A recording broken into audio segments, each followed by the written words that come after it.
자, 우리 지난 시간에 기타 채권을 갖다 설명해 드리면서 여기 지금 손익의 이연과 손익의 예상이라는 개정 과목들을 설명해 드렸어요. 또 잠깐 좀 복습하는 차원에서 어저께 했던 거 또 관련된 문제들도 풀어보시게 되면은 풀어보셨을 테니까 거기 지금 배우지 않은 그 항목들에 대한 용어나 또 내용이 몇 가지를 보셨을 거예요. 자, 일단은 우선 손익의 이연, 예상, 그 용어가 여러분이 처음에 판별할 때 중요한지라 그것만 다시 한번 복습을 해볼게요. 자, 손익의 이연, 예상이라는 계정은 우선 손익의 이연이라는 용어부터 한번 써볼게요. 손익의 이연이라는 용어는 지금 우리 일상 거래에서 선불의 개념에 해당된다고 그랬었어요. 선불. 선불이라는 것은 어떤 그 수익이 됐던 비용이 됐던 비용을 먼저 지급했을 때 또는 수익은 먼저 받았을 때 그때를 얘기하는 것으로서 여러분이 회계 담당자로서 쓸 수 있는 계정은 손익의 이연인 경우 거래를 읽어보고 얘가 선불이라는 걸 알게 되면 비용인 경우에는 선급 비용이라고 써야 돼요. 선급 비용은 내년도 거 미리 돈 줬다는 뜻이고요. 물론 선급 비용은 자산 계정이에요. 그 다음에 돈을 갖다가 미리 받았다 그러면 선수 수익 계정 써야 된다 그랬어요. 내년도 거를 미리 받은 부분을 기록할 때 쓰는 용어라고 그랬었고, 얘는 미리 받았던 돈이기 때문에 당연히 부채 계정이랍니다. 여기 끝에 계정의 비용, 수익 좀 붙어 있다고, 예를 들어 수익이나 비용 이런 계정으로 생각 안 할 수 있죠? 근데 의외로 주변에서요 이런 사람들 되게 많아요. 구분을 못해. 자, 그래서 손익의 이연에 대한 용어 다시 한번 잠깐 정리해 드렸고요. 이번에는 손익의 예상이라고 하는 항목이 있는데, 얘는 개념이 후불 개념이에요. 즉 여러분이 그 거래 상황을 읽어보시게 되면 돈을 아직 주지 않았거나 아직 돈을 받지 않은 경우에 해당되는 것이고요. 그랬을 때는 우리가 미자 들어간 계정만 쓸 수 있다 그랬어요. 그래서 우리가 아직 수익인데 돈을 못 받았다 그러면 대표적으로 이자 수익 같은 경우인데요. 미수 수익이라고 쓰라고 그랬었고요. 미수 수익은 똑같이 자산 계정입니다. 그 다음에 비용인데 아직 우리가 지급을 못했다 그러면은, 아직 지급을 못했으면 지급을 못했다면서요? 위 지급. 그다음에 비용을 지급 못했을 테니까 비용 이렇게 해가지고 얘는 부채 계정이라고 어저께 제가 지난 시간에 설명을 쭉 해드렸었죠. 그래서 관련된 문제들도 한번 풀어보셨을 거고요. 자, 그런데 지금 거기 문제를 풀어보면서 이하고 좀 비스무리한 형태의 문제가 항상 하나씩 끼어들어서 나온단 말이죠. 걔가 뭐냐면요, 소모품이라는 거예요. 이 소모품은 물론 재고자산에 속합니다. 소모품은 재고자산으로서 자산인데, 지금 회사에서는 소모품 그러면 보편적으로 어떤 걸 뜻하는 것이냐, 보통 사무용품 있죠? 사무용품 회사에서 많이 쓰는 것들, 또는 요즘은 컴퓨터를 많이 쓰기 때문에 그 컴퓨터와 관련해서 컴퓨터 용품들도 많이 소모품으로 좀 사용되고 있어요. 뭐 알다시피 마우스라든지 키보드라든지 그다음에 그 키보드 스킨이라든지 이런 것들은 영구적으로 쓰는 게 아니기 때문에 소모품으로 많이 회사에서들 사용하고 있더란 말이죠. 그 다음에 또 어디에도 있냐면 탕비실이란 말 많이 들어봤을 거예요. 탕비실에는 뭐가 있나요? 경비가 있을 리는 없을 거고, 탕비실에는 보통 회사에서 잡동사니로 필요하는 뭐 휴지라든지 또 뭐죠, 퐁퐁, 손님 왔을 때 뭐 차 접대하고 나면은 그런 거 닦는 거라든지, 그다음에 걸레라든지 대걸레, 휴지 뭐 할 거 없이 비교적 여러분들이 회사에서 생활할 때 자질구레하게 쓰는 그런 많은 것들을 갖다가 탕비실에서 소모품으로 좀 사용하고 있더란 말이에요. 자, 이런 것들을 갖다가 회사에서 좀 자세히 관리하고 싶다 하면 계정 자체를 사무용품비 또는 전산용품비, 탕비실비 이걸 구분해서 또 계정을 만들어서 사용할 수도 있어요. 그런데 우리는 교육 목적상으로 이런 것들은 별도의 계정으로 사용하지 않는다고 하고, 다 통틀어서 뭐라고 처리한다? 소모품이라고 처리를 한다는 얘기죠. 근데 지금 여러분들이 아직 요거는 회계 프로그램에서 안 보셨었겠지만은 지금 이 소모품은요, 소모품 그러면 자산이 되는데요. 여러분이 회계 2급, 회계 1급에서는 보통 얘를 소모품 B라고 비용으로 많이 써요. 비용. 그래서 소모품 그러면 자산이고요. 소모품 B 그러면 비용이에요. 자, 그래서 회사에서는 이런 사무용품이라든지 그다음에 전산용품이라든지 그다음에 탕비실용품 같은 것들을 회사에서 필요하니까 살 때가 있겠죠. 그래서 오늘이 며칠이라고 그럴까? 예를 들어서 11월 한 20일경에 보통 이런 건 총무팀에서 많이 관리를 해요.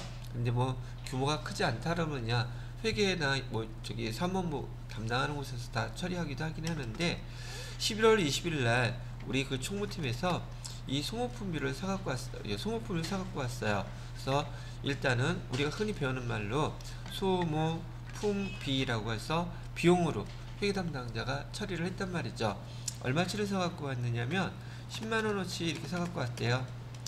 물론 이제 현금으로 실질적으로 한다면 보통 신용카드 가져가서 법인카드 있죠? 그걸로 결제를 해요. 그러면 미지급금이 되겠죠. 신용카드로 결제를 했습니다. 그러면은 미지급금 해놓고서는 아직 하니까 현금이라고 합시다. 이해하기 편하게 10만원 이렇게 썼단 말이죠. 그런데 지금 소모품비 처리해놓고 12월 31일이 됐어요. 그러면 총무팀에서는 이 소모품을 사갖고 와가지고 소모품을 갖다가 다 썼다 보냐 그런가 보다 하겠지만은 보통 캐비넷에 많이 관리들을 하죠. 그래서 소모품이 얼마치나 남았는가 봤더니 지금 3만원어치나 남아있더래요. 근데 실제로 실무에서는 이거 잘 안 따져요. 금액이 큰 거 아니라면은. 근데 여기는 좀 회계 목적상, 우리 교육 목적상 회계 처리하는 방법을 알려 드리는 겁니다. 소모품이 사용하고 얼마 남았다고요? 3만원어치 남았대요. 그러면 차변에다가 뭐라고 기록하냐면은 여기 소모품 자산이요 10만원어치 사갖고 왔는데 지금 현재 3만원 남았어요, 이런 뜻이에요. 그러면은 대변에다가는 우리 어저께 배웠던 내용대로 지금 손익계산서에 소모품비가 10만원 다 들어가면 되겠어요? 안 되겠어요? 지금 여기 비용 처리해놨잖아요. 비용 지금 얼마라고 처리했어요? 10만원이라고 처리했죠. 근데 지금 소모품 12월 30일 날 보니까 얼마치 남아있대요? 3만원어치 남아있다면서요. 그러면 소모품 사용한 건 얼마만큼을 사용한 겁니까? 소모품은 지금 3만원어치, 처음에 소모품 10만원어치 사갖고 왔는데 지금 다 사용하고 3만원어치 남아있대요. 그러면 얼마치 사용한 거냐고요? 이게 말이 어려워요? 이 장사 아니어도 여러분 사갖고 온 거 계산해도 되겠죠? 그러면 지금 사용한 게 10만원어치 사갖고 와가지고 3만원어치 남았다면 7만원을 사용했다는 얘기죠. 그러면 7만원어치 사용한 것은 비용인데 우리 지금 결산할 때 손익계산서에 비용으로 10만원이 들어가야겠어요? 7만원이 들어가야겠어요? 당연히 7만원이 들어가야 되잖아요. 예, 이해가 안 돼요? 돼요? 이해 안 되시는 분 손 들어봐요, 지금. 그럼 이해 되시는 분 손 들어봐요. 됐어. 자, 그러면은, 어저께 배웠던 우리 손익의 이형과 예상하고 똑같이 궁극적으로는 우리 지금 손익계산서에 소모품비라고 하는 이 비용이 10만원이 다 들어가면 안 된다는 얘기예요. 왜? 3만원어치 남았으니까. 그럼 비용을 3만원어치만큼은 소멸시켜줘야 되겠죠. 그래서 여기 대변에다가는 지금 우리가 실제로 손익계산서에 들어가야 될 소모품비 비용은요, 소모품비 3만원을 이렇게 소멸시켜서 요 잔액인 7만원만 손익계산서에 반영이 되어야 된다는 말이에요. 이해되시겠어요? 그래서 이거 문제 이런 소모품에 대한 얘기가 나오게 되면 이렇게 소모품비가 비용이 우리 손익계산서에 얼마가 들어가야 되는지 그걸 생각하셔야 돼요. 그래서 처음에 이렇게 비용으로 처리했다면 소모품비는 결산할 때 3만원은 이렇게 소멸을 시켜놓고 대변에다가는 소모품 있다고 했으니까 소모품이라고 써주시면 돼요. 소모품은 자산이라 그랬죠? 자산은 자기 자리가 어디예요? 차변이잖아요. 그래서 소모품 이렇게 있다고 써주는 겁니다.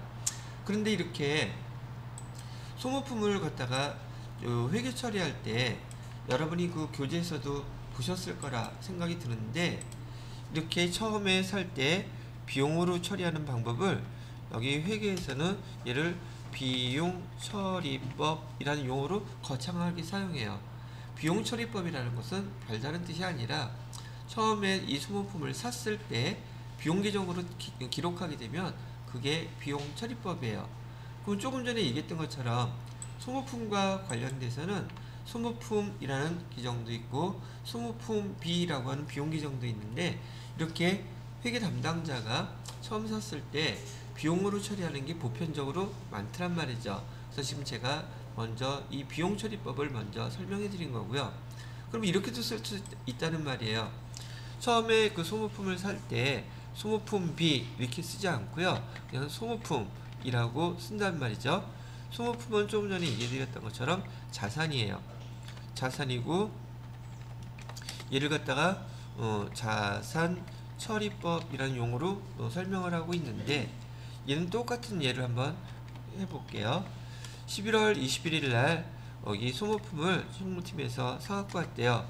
회계 담당자인 여러분이 소모품 B가 아니라 소모품이라고 썼대요. 그래서 10만원 사갖고 왔고 대변에 현금 주고 산 거는 똑같대요. 현금 10만원어치 이렇게 사갖고 왔단 말이죠. 근데 얘도 마찬가지로 12월 31일이 됐는데 지금 소모품이 얼마 남아있다고 그러냐면 3만원어치 또 남아있대요. 3만원어치 남아있다면 지금 여기 소모품이라고 썼으니 비용 처리는 아무것도 아직 안 된 거죠. 근데 소모품 10만원어치 있는데 3만원어치 남았다면 소모품은 자산이니까 자산이 그만큼 줄어들었겠죠. 그래서 여기 차변에다가는 이따가 쓰기로 하고, 우선 대변에다가 자산처리법으로 기록을 해놨을 때는 소모품이 자산이기 때문에 자산을 사용한 것만큼 감소가 됐을 거예요.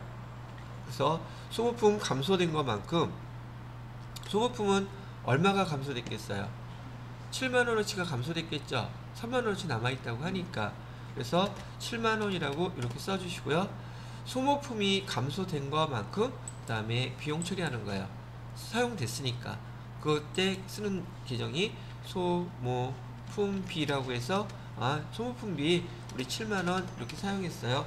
이렇게 쓰는 방법이 자산처리법이에요. 그런데 이렇게 어떤 방법을 쓰든 간에 결과는 똑같단 말이죠. 어떻게 해요? 손익계산서에 소모품 사용한 7만원어치 반영된 거는 결국 똑같죠. 얘는 자산처리법이라고 되어 있고요. 이렇게 감소시키는 거예요, 자산을. 자, 여기 파란색으로 해볼까요? 지금 비용처리법으로 했을 때는 소모품 B가 처음에 기록됐다가 소모품 B를 3만원 차감시켜 주니까 결과 여기 소모품 B로 손익계산서에 반영된 금액은 소모품 B로 반영된 금액은 7만원이 소모품 B로 반영이 됐을 것이고요. 그 다음에 자산처리법으로 처리했을 때에도 여기 보시게 되면 소모품 B라고 해서 비용계정 7만원만 손익계산서에 반영이 돼서 결과는 똑같단 말이죠. 그래서 지금 이 소모품을 가지고서 여러분들한테 자산처리법과 비용처리법이라는 용어가 어떤 용어인지를 설명을 해드려 봤습니다. 그래서 이렇게 소모품, 자산, 비용, 처리법. 자, 우선 결과론적으로 설명해 드려야 될 내용들은 이렇게 자산처리법이 뭔지 비용처리법이 뭔지를 설명을 해 드려 봤는데요. 그럼 왜 자산처리법도 있고 비용처리법도 있는지 상황을 한번 여러분이 판단을 해 보세요. 여러분들이라면 자산처리법으로 소모품을 처리하는 게 나을지 아니면 비용처리법으로 처리하는 게 나을지 한번 비교를 해보라는 뜻이에요. 첫 번째, 비용처리법은 이런 개념이라는 얘기죠. 소모품이라는 것은 어차피 놔두면 계속 쓰겠죠. 그러니까 애시당초 살 때부터 비용으로 다 처리를 해버리자. 지금 이런 생각인 경우에 이렇게 지금 비용처리법을 쓰는 거예요. 또 한 경우는 자산이라는 거는 처음에 이 소모품을 사갖고 왔는데 아직 하나도 안 썼잖아. 하나도 안 썼는데 얘를 비용 다 처리해? 이게 말이 돼? 자산이라는 것은 사용될 때 그때 사용된 만큼 비용으로 처리하는 게 그게 논리가 맞는 거 아니겠어? 라고 얘기를 한단 말이죠. 근데 기업회계 기준에서는 소모품 여기 관련돼서는요, 여기 자산처리법도 비용처리법도 다 인정을 해주고 있어요. 왜 인정을 해줄까? 그 내용은 중요성의 원칙이라고 할까? 금액 계정 쓰는 거에 대해서 이 금액이 소모품이기 때문에 그닥 큰 영향을 주는 그런 수치가 아니라는 뜻이에요. 그래서 비용처리법도 인정해주고 자산처리법도 인정해주기는 하는데 개념성으로 따지면 자산을 갖다가 사갖고 왔을 때는 하나도 사용하지 않았기 때문에 소모품이라는 자산처리법으로 처리하는 것이 맞는 것으로 보인다는 얘기죠. 이해되시겠어요? 근데 자산처리법으로 처리해놨다가 12월 31일 날 홀라당 까먹게 되면은 왕창 손해보겠죠. 왜? 비용 처리 안 했으니 이익이 더 크게 나올 거란 말이죠. 그래서 많은 회사에서는 자산처리법보다는 보편적으로 여기 비용처리법을 선호합니다. 반영되더라도 실수로 12월 30일 날 하지 않더라도 뭐하게? 세금이라도 적게 내게. 그렇겠어요? 안 그렇겠어요? 이게 이제 회계 이론들에 관련된 것들인데 실무를 배우는 여러분들은 이런 회계 이론을 뭐 몰라도 된다? 저는 그렇게 생각하지 않아요. 여러분들이 이 계정을 쓰면서도 왜 이런 걸 쓰는지 그런 것 정도는 한번 생각해 볼 필요가 있다는 얘기죠. 자, 그러면 여기서 비용처리법이다, 자산처리법이다, 요 두 가지 용어는 알아들을 수 있겠죠. 그런데 우리가 어제 배웠던 계정 중에서요, 지금 비용처리법, 자산처리법으로 시험 문제에 많이 출제하는 계정이 하나가 있어요. 그게 뭐냐면 계정만 바뀌었지 내용은 똑같아요. 그게 보험료예요. 그래서 여러분들이 이제 기출문제나 다른 문제 교재들을 보시게 되면 보험료에 대해서 자산처리법으로 하세요, 비용처리법으로 해서 그러는데 보편적으로 회계 2급에서는 FAT 2급 정도 레벨에서는 대부분 다 시험 문제가 비용처리법이에요. 근데 FAT 1급 전산 회계 1급 정도 되면은 간혹 가다가 요즘 트렌드는 또 자산처리법으로 기록하라는 게 또 트렌드예요. 그럼 자산처리법도 알아두셔야겠죠. 보험료에 대해서. 다른 계정들은 잘 안 나오는데 보험료가 이렇게 처리를 하더란 말이죠.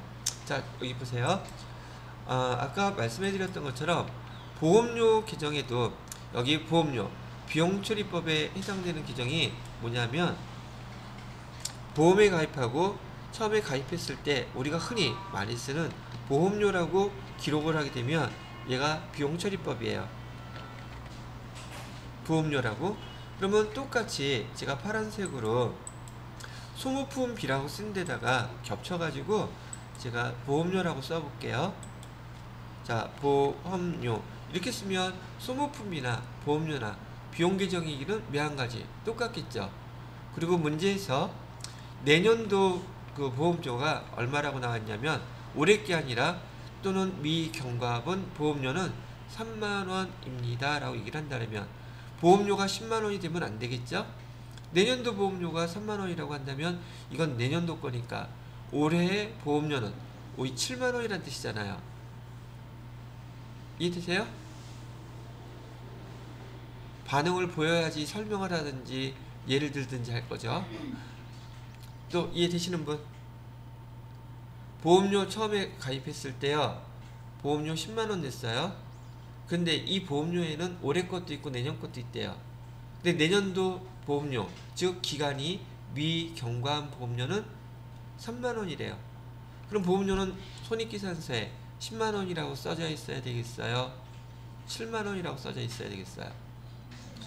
그죠? 그럼 얘는 7만원만 써져 있어야 되니까 비용이 지금 현재 10만원이죠. 3만원만큼은 소멸시켜줘야 되죠. 그 대변에다가 똑같이 보험료에서 3만원을 빼준 거예요. 왜? 처음에 가입할 때 비용으로 처리해놨으니까. 이해됐어요? 그러면 내년도 보험료는 우리 뭐라고 기록하기로 했어요? 내년도 보험료는 미리 낸 거죠. 그래서 성급 비용으로 가끔 성급 비용이라고도 쓰고요. 교재에서 또 자격시험에서는 성급 보험료 이렇게 써도 돼요. 근데 비용 규정이 각각의 비용 모든 것을 포괄하는 거니까 통칭으로 그냥 비용이라고 쓰는 것이고 문제에서 때로는 성급 보험료 그다음에 성급 임차료 이렇게 쓴다고 그게 이상할 건 아무것도 없다는 얘기예요. 그러면 이렇게 보험료를 갖다가 처음에 여기 비용처리법으로 기록한 내용 똑같다는 거 아시겠죠? 그런데 FPT 1급에서 이 보험료를 자산처리법으로 기록하라고 나온단 말이에요. 그럼 자산처리법은 어떻게 기록하는 건데요? 여기 지금 제가 소모품이라고 쓴 것처럼 자산처리법은 기록할 때 처음 보험에 가입하시잖아요. 보험에 가입하시게 되면 성급 비용이라고 자산처리로 기록한단 말이에요. 이렇게. 그러면 여기에도 똑같이 밑에다가 제가 자산처리법으로 기록한다 그러면 소모품이 자산인 것처럼 보험료도 선급 비용이라고 쓰게 되면 자산으로 기록하는 방법이 되는 거예요. 자, 그리고 처음에 보험에 가입했을 때 1년치 보험료가 10만 원이었는데 지금 이 보험료 안에는요. 지금 기간이 경과해서 내년도 거 지금 3만 원이 포함되어 있대요. 그럼 내년도 거 3만 원이 포함되어 있다면 내년도 거는 기간이 아직 경과하지 않은 것일 것이고 그럼 기간이 경과한 거는 얼마치가 기간이 경과했다는 뜻이에요. 7만 원은 기간이 경과했다는 뜻이죠. 그러면 자산으로 처리해 놨으니까 오히려 얘는 기간이 경과한 것만큼은 자산의 기간이 사용됐으니까 그만큼 빼줘야 되겠죠. 그래서 여기 소모품 자리에다가 선급 비용 7만 원 똑같이 이렇게 써주면 된다는 얘기죠. 그럼 자산이 또 보험의 기간이 경과한 것만큼은 비용 처리 인전 해줘야 되죠. 그래서 자산이 기간이 경과한 만큼 여기다가 뭐라고 쓴다 이제는 보험료에서 7만 원 이렇게 쓰면 자산처리법, 비용처리법이 소모품과 소모품비 관련돼서 똑같은 그런 처리 방법이란 뜻이에요. 개정만 다를 뿐이지. 그런데 여기 내용 하다가 어렵다고 여기 이거 아예 찍어야지. 물론 좋아요. 그래서 회계 1급 딸지는 모르겠지만 여러분들이 이런 거 지금 배우는 내용들은요. 나중에 연차가 올라가고 실무를 하면서도 급수가 더 올라가야 한다는 뜻은 실무에 가까운 업무들을 더 원활히 처리할 수 있는 능력을 갖고 있다는 걸 뜻해요. 이거 만약에 모르시게 되면 그 다음 단계 못 올라가요. 그럼 다음 단계에 올라가서 사람의 욕심은 그렇잖아요. 회계 2급 자격증 땄으면 회계 1급 자격증 따고 싶겠죠. 회계 1급 자격증 따고 난 다음에 또 세무 2급 자격증도 따고 싶겠죠. 왜? 그렇게 하면 회사에서 더 인정해주고 주변에서도 내 스스로도 더 대우받는다는 거 뻔히 아는데 안 하겠어요? 근데 이거 없으면 이런 걸 지식을 자꾸만 내가 하기 싫다고 해서 빼버리게 되면 그 위에 올라가는 단계 거기 있는 사람들은 이런 내용들을 다 정확히 알고 있어요. 근데 여러분들은 지금 하기 싫으니까 하기 싫다고 안 하게 되면 그 다음 단계가 없다는 걸 알고 계셔야지 돼요. 그래서 이게 어려운 거예요. 이해되시겠죠? 그러면 다음 단계로 넘어가시게 되잖아요. 얘가 또 그냥 밥 먹듯이 일상생활처럼 계속 나와요. 그럼 계속 그 급수가 올라갈수록 반복하다 보니까 익숙해지겠죠. 회계 1급만 배운 사람한테는 이게 되게 어렵다고 얘기하는데 세무 2급 배운 사람들한테 아니 이거 기본적인 거 아니야? 당연히 그건 알아야지. 회사에서 그 위에 있는 상사들이 선배가 이런 걸 갖다가 막 처리하고 있는데 나는 그걸 처리 못해. 그러면 아이고 우리 막내 그거 못해 저기 처리할 줄 몰라? 이 언니가 대신해 줄게. 그럴 것 같아요? 아니죠. 그럼 여러분은 지금 그 급수에 맞게끔 배우는 그 단계에서 당연히 처음 배우니까 어렵고 좀 낯설고 그렇다는 거 그게 있는 게 당연한 거 아니겠습니까? 그죠? 그러나 절대 피하시면 안 돼요. 몇 번 반복해서라도 정확히 알려고 노력하고 지금 연습하셔야 돼요. 사람의 마음은 다 똑같잖아요. 조금만 노력하고 많은 걸 바라잖아요. 근데 여기 전문과정은요. 절대적인 시간이라는 게 필요한 게 있어요. 공부하면서 그 누구도 피해갈 수 없이 이 과정을 거쳐서 그 자격증을 취득해야지만이 진가가 나타난다는 뜻입니다. 여러분들도 많은 사람들처럼 자격증 땄는데 가서 실무 업무 하라니까 실무 처음이라서 못하는데요, 이런 소리 하는 사람 되지 말란 얘기예요. 아시겠죠? 지금 이런 과정의 회계 처리가 회사에서 일어나겠습니까? 안 일어나겠습니까? 회사에서는 소모품 안 써요? 회사에서는 보험에 가입 안 해요? 당연히 하잖아요. 그럼 여러분이 회계 담당자고 회사의 거래 내용들을 기록하려고 하는 전문가들이라면, 이런 정도 회사에서 늘상 벌어질 수 있는 일들이라면 처리할 수 있게끔 준비를 해놓는 게 바람직하겠죠. 물론 그렇게 할 줄 알고 자격증도 따면 뭐 더할 말할 필요가 없겠지만은요. 자, 그래서 지금 손익의 이용과 손익의 예상에 대해서 지금 소모품비, 그다음에 소모품, 그다음에 보험료, 선급비용이라고 하는 여기 비용처리법 용어와 그다음에 자산처리법 용어에 해당되는 것들을 설명을 해드렸습니다. 됐죠? 자, 그러면은 요거는 지우고요. 제가 정리해 놓은 거 잠깐 보여드리고 다음 단계로 넘어가도록 하겠습니다. 자, 요거는 우리가 지난 시간에 배웠던 거 제가 정리를 해 놓은 거예요. 우리 사라씨가 쓰는 게 더 좋다 그래서 이렇게 해 놓았음에도 불구하고 제가 열나게 쳤어요. 자, 보시게 되면 손익의 이연은 선불규정이고요. 여러분이 문제를 결산 때 자료 주어지면 읽어보고 빨리 선불인지 후불인지 먼저 판단하세요. 그런데 회계 배운 사람들하고 얘기할 때는 선불, 후불 하지 말고 멋있게 손익의 이연, 예상 이렇게 표현하시고요. 손익의 이연인 경우에는 선자 들어간 계정, 여기 선급 비용이라든지 선수수익, 선자 들어간 계정밖에 못 써요. 손익의 예상인 경우에는 후불, 얘는 미자 들어간 계정, 미수 수익이나 미지급 비용 사용한다고 되어 있죠. 그 다음에 선급 비용에 대한 예, 조금 전에 설명해 드렸던 거 또 똑같이 나와 있죠. 그죠? 굳이 제가 이거를 또 설명할 생각은 없어요. 선급 비용 규정에 대한 예로 보험료, 자동차 보험료 설명해 드렸고요. 지금 조금 전에도 설명했어요. 그 다음에 선수 수익, 선수 수익은 임대료를 먼저 받게 되었을 때 선수 수익이라고 쓴다.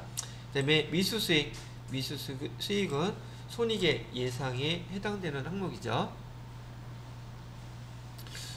잘 해놨는데 여기는 박스를 안 쳐놨네.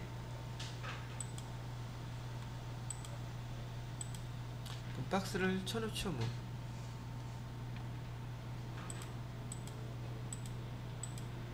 이자 수익. 여기 손익의 예상이니까 굳이 상계 처리되는 게 없으니까 쓸 필요가 없었겠구나. 자, 그 다음에 손익 미지급 비용 얘를 이렇게 드러났었고요. 자, 그 다음에 밑에 보면은 조금 전에 설명했던 자산 처리법과 비용 처리법에 대한 예를 제가 써놨어요. 소모품비 비용 처리법이고요. 소모품 여기는 자산 처리법, 얘도 안 써놨어요. 하나 완성을 시켜 나가야죠.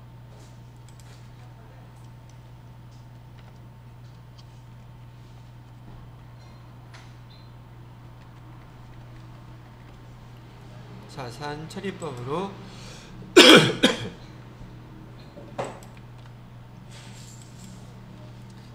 참, 근데 여러분들한테 제가 이거 보내드렸어요? 안 보내드렸어요? 안 보내줬어요? 이건 주는 거 아니죠? 여러분들이 그냥 열심히 써야지. 이건 내 거잖아. 그죠? 저한테 절대로 달라 그러면 안 돼요. 그럼 비양심이야. 제가 이걸 얼마나 노력해서 만드는 건데 이걸 갖다 공짜로 달라 그래. 난 준 줄 알았어. 이거 정리해가지고 파일로 다 보내드릴게요. 그러면 필기하실 것들은 필기하시고 복습하실 때 이 내용이 있으면 보기가 좀 편하시겠죠. 앞으로 배울 내용도 다 있거든요. 필기한 것들 굳이 필요하신 분은 알아서 프린트를 하시고, 또 어떤 분은 보니까 집어내 갖고 오시는 분들도 있더라고요. 메모하기 좋으시라고. 여하튼 그건 알아서들 활용하시고, 지금 자료가 제가 이렇게 7기라고 여러분이 7기거든요. 그래서 보내준 줄 알았어. 그랬더니 7기가 아니라 6기네. 근데 요게 더 업그레이드되고 좀 보완되면서 지금 설명하고 있기 때문에 좀 보완을 다 한 다음에 보내주면 좋을까 싶긴 한데 그래도 있는 게 낫겠죠? 보완은 여러분들이 알아서 하세요. 자, 이따가 보내드리기로 하고요. 자, 그 다음에 여기 보험료 비용처리법에 대해서 자산처리법에 대해서 다시 한번 비교해서 설명해놨고요. 어저께 가지급금, 가수금 이것도 마찬가지로 다 해드렸죠. 되셨어요?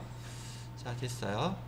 자, 그러면 어저께 설명한 것에 이어서 나머지 남아 있었던 계정까지 여기 손익의 이연 예상 기본 지금 현재 나가는 그 스케줄은 기타 채권이죠. 기타 채권에까지 끝난 거예요. 자, 그러면 다시 한번 잠깐 복습하고 쉴게요. 자산은 크게 유동자산하고 비유동자산 나눈다 그랬어요. 유동자산은요, 당좌자산하고 재고자산은 나눈다 그랬었죠. 그 당좌자산 안에 뭐뭐 있었어요? 첫 번째는 현금 및 현금성 자산, 두 번째는 단기 투자자산, 세 번째는 매출 채권, 네 번째는 기타 채권. 여기까지 끝난 거예요. 그럼 뭐 남았어요? 유동자산에서 재고자산 남았죠? 아까도 잠깐 말씀드렸던 것처럼 회사에서는 상품, 제품과 관련된 거, 얘네들을 팔고 돈 회수해야 되는 매출 채권, 그 다음에 그러면 상품 아직 안 팔고 지금 창고에 쌓여있는 것들을 뭐라고 불러요? 우리는 재고라고 부르죠? 재고자산 관리가 되게 중요하다는 얘기예요. 아시겠습니까? 그래서 잠깐 쉬었다가 그 중요하다고 얘기하는 재고자산도 설명을 갖다가 해드릴 때 정신 바짝 차리고 들어야 돼요. 그만큼 중요한 거니까. 되셨죠? 자, 그래서 이번 시간은 여기까지만.